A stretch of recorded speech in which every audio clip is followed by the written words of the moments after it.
the Italians, much more chill, much more chill. Were you always a conservative? Growing up in LA, I think I was particularly passionate about immigration and sort of adhered more to the Bannon worldview, which is Trumpian, I think, in its style. So though I was a conservative, I was more, I would say, an immigration hawk and very against American interventionism and anti-globalist. Steve and I think we don't consider ourselves Republicans or conservatives. We're more populist nationalists. I'm very rebellious. I don't like fitting in with what I'm supposed to be doing. I worked for Steve Bannon since I was 19.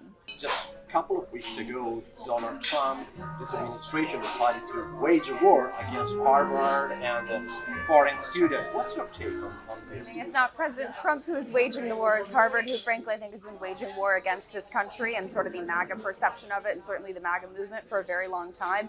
I would sort of compartmentalize the foreign student issue into two separate categories. One is the Chinese students and then two is everyone else, which honestly I would use that paradigm kind of for the tariffs too, particularly on the Chinese student front, right? The 350,000 of them, these are Chinese nationals. I would deport all of them yesterday. They're a clear and present national security threat. We think that they should be prioritizing legacy Americans, and the fact that you've had a university prioritize admitting foreigners, oftentimes from hostile countries, over legacy-born Americans, black, white, brown, and otherwise, it's absolutely asinine. And what does it mean for you to be journalist?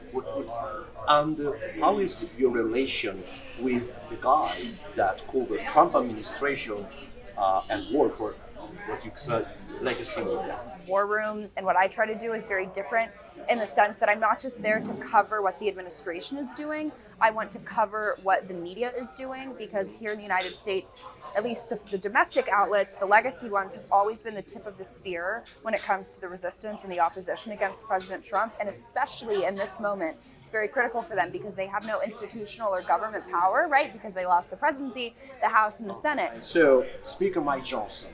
Am I allowed to say bad words? No. Yeah. Marco Rubio. He's very weak. I think I've called him a cuck before, which he is. He doesn't stand for anything, because I care more about not getting into World War III with China and not seeing this country plunged even further into the national debt crisis that we are. So I think for me, it's an issue of priorities. So, what should a guy do to impress you? It's a very hard-hitting question. They should talk about how much they hate the Chinese Communist Party. Where are you going to be in 10, 20 years? Or do you think, when you think about your future? I think it's about working hard. So whatever opportunities I'm given, I want to excel in those. But I don't know, as I've gotten older, I know I'm still young, but I think wanting to have a family has become a lot more important to me. So being able to sort of balance that and find a way to quote unquote have it all and hopefully take down the Chinese Communist Party. We'll be sitting here, we can have a celebration when the CCP's been overthrown.